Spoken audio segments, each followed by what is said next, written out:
گویا چینی‌ها قرار نیست دست از متحیر کردن دنیا بردارن. این بار یه شرکت چینی به نام براد گروپ تکنولوژی مونتاژ ساختمون رو ارائه داده که سرعت ساخت و ساز رو به طرز قابل توجهی افزایش میده، به طوری که ساخت یک ساختمان 10 طبقه فقط 28 ساعت و 45 دقیقه طول میکشه. در این روش از قطعات از پیش تولید شده استفاده میشه. تمام مواردی که برای فضای زندگی به اونها نیاز دارین از پیش آماده شده.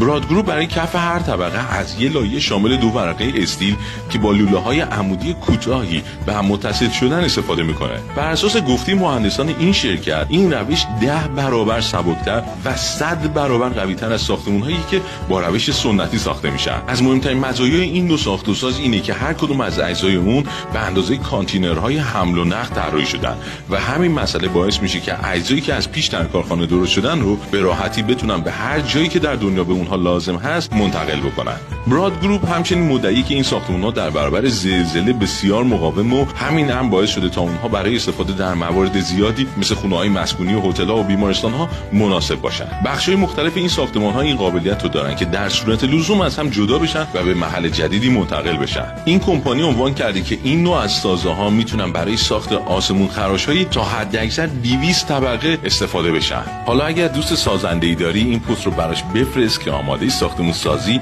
با این سازه‌ها باشه.